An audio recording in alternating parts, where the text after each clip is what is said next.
everyone, and this is BioPhoenix here, and welcome back to another random-ass anime review.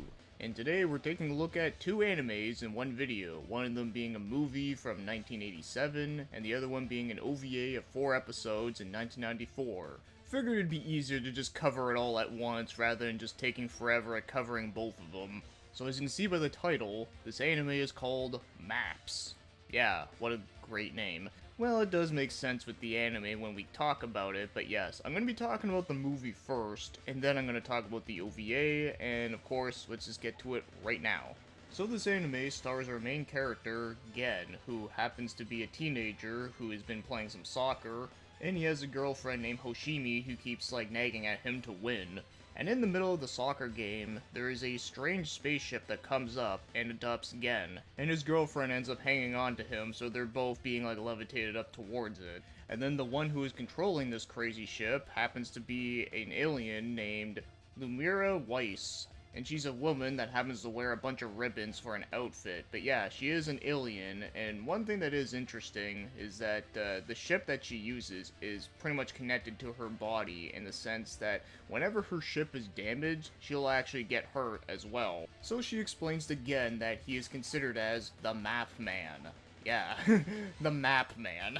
So what exactly is the Map Man? Well, apparently he has a map hidden within his genes that can locate the star map, and locating the star map is the main goal of Lumira. So that's why she adopted Gen for that reason. But of course, before they try to find out the location of it, they get attacked by a treasure hunter named Captain Abe, who just wants to know the secret all for himself. So he adopts the 3 characters and does some experimenting on Gen so then he can figure out the whole deal about the map within him. And eventually they attempt to escape, and then they find out that the true location of the star map is actually within the center of the Earth. And that's pretty much everything I need to say about the movie version.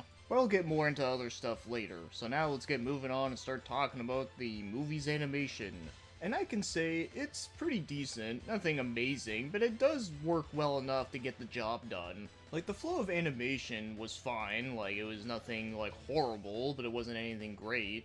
But I do think that the art direction in this one, it's a bit of a mixed bag. So there are some parts about this anime that I do really like the look of. For an example, her spaceship just looks really awesome. It looks like a really fancy hood ornament. It just looks really fucking cool looking. And there are some backgrounds that are pretty decently well drawn. I do like the look of. And I also do find that Lumira's character design, yeah, it just looks like a bunch of random ribbons thrown on together, which I know some people would say it's lazy. And yeah, you're kind of right. But I found that some of the aesthetics that it has going on with it are just kind of funky looking, and I kind of like it for what it is. But probably the big difference with her with this one is that she has blue hair, when yet in the OVA and even the cover art of the manga, she has blonde hair, so I don't really know where that came from. But even with blue hair, she doesn't look bad, but I do prefer the blonde hair more. But really my one complaint with the character art really has to do with the 2 main characters. So they're supposed to be teenagers, but they look like they're drawn as 12-year-olds. I don't know why. Now I know I shouldn't be questioning why a character does not look like their age within anime, since, the big joke about having a 12-year-old girl who happens to be 1,000 years old, or the most baffling one to me is that if you look up Pegasus from Yu-Gi-Oh's age, you find out that he's 24, when he clearly does not look like that at all. But the reason why I just don't like it here is 2 reasons. 1, they just look hopelessly generic. And 2, if you watch the OVA right after, they do look a lot more age accurate. So I really do think that this movie doesn't really portray the 2 human characters really accurately. But yeah, other than that, there's really not a whole lot else I can say. It's nothing great, but it's nothing terrible either. It's just kind of okay and middle of the road and does work okay for what it is. As for the movie's music, the music was kind of forgettable and very minimalistic.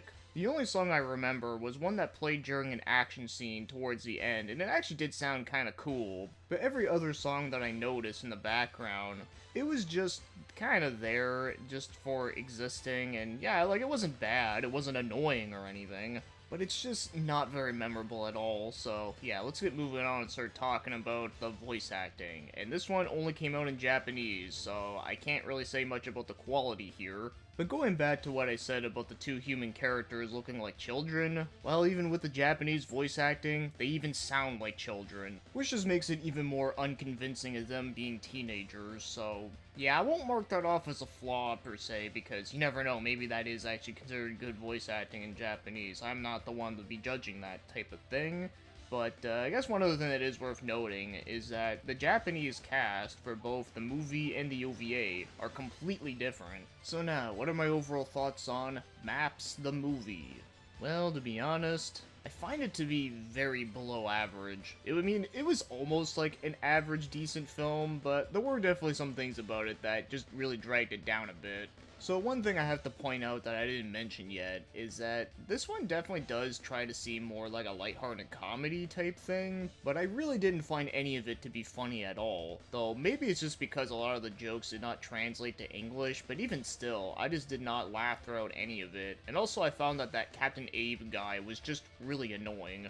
And there is one scene within this film that kind of bothers me. So there is a scene where both Gen and Hoshimi are stuck in a room together, trapped on Captain Abe's ship, and Gen notices that there is a surveillance camera that is literally an eye that's following them. Well, out of nowhere, Gen ends up acting really weird, and then he ends up forcing himself upon Hoshimi. And while she's yelling no at him, you see her shirt and bra start flying across the screen, which pretty much indicates that he's pretty much attempting to rape her. And his whole main purpose of doing this was because it was supposed to be a way to distract the guards that are watching over them, just so he can like quickly open the door and knock the guy out. But honestly, it just comes across as very tasteless and fucking stupid. And it also turns Gen from being an okay main character to just being an unlikable prick. Yeah, that's easily the worst part about this movie, but everything else was just really okay and mediocre and not a whole lot to it. And there's really just not a whole lot to like about this one. I mean, I like the premise of it all, but of course I'll get more into that when I talk about the OVA.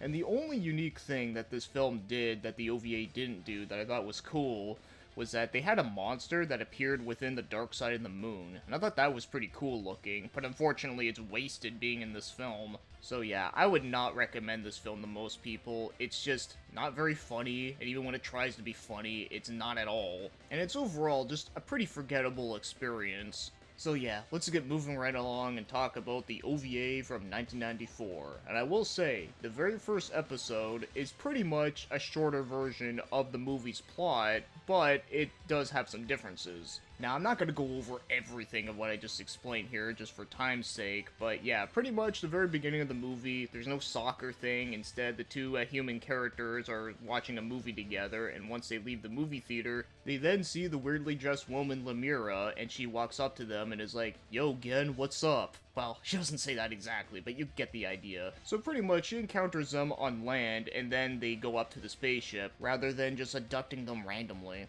So I guess that means she's much more polite in this version. So yeah, once they're in the ship, this part is pretty much the same thing from the movie version where she explains about all the different things. I'm not gonna go over that. But one good major change is that Captain Abe does not exist in this OVA, so fuck that bastard. Also, Gen does not do any questionable acts that makes him out to be a piece of shit character, which is also good. So then once they reach down to the center of the Earth to get the star map, instead of fighting a monster down there, they instead fight one of the other aliens that is related to Lemira. Yeah, so in this series, there's actually quite a few different aliens that are related to her that have the whole same powers of, you know, the body and the ship are connected. So that's pretty much episode 1. Now, I'm not gonna go, like, super in detail about the rest of the OVA, but I will say that some of the concepts with this one as it goes along further does remind me a little bit of Galaxy Express 999 in the sense that it's about a guy who is traveling with a blonde-haired girl around space. Because Gen's main purpose was really just to find the star map on Earth, where, you know, after all that,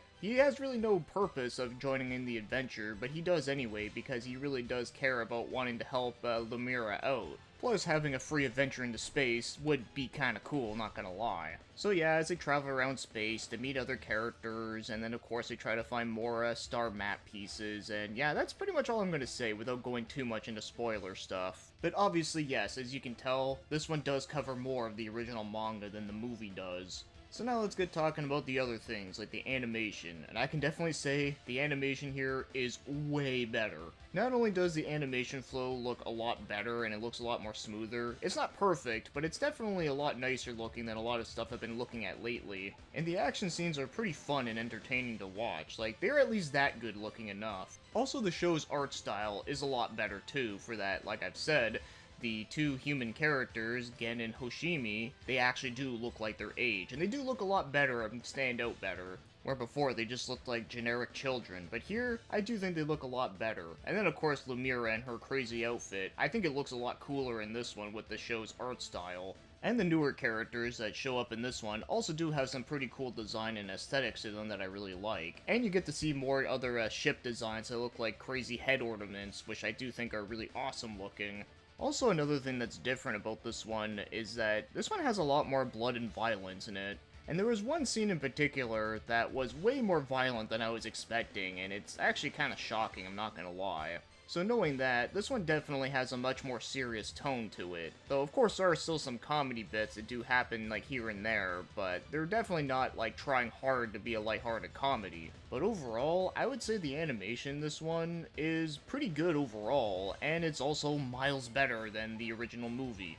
Now as for the show's music, the music in this one is also a huge improvement for that a lot of the songs in here are a bit more memorable, and there's a lot more variety of songs, like you got some really good intense sounding music, you also got some songs that sound like something straight out of Gundam, which is never a bad thing, and then there's also some good rockin' tunes too, so yeah, I definitely do dig the OST quite a bit here. I wouldn't say it's like my favorite, but I think it's still pretty solid overall.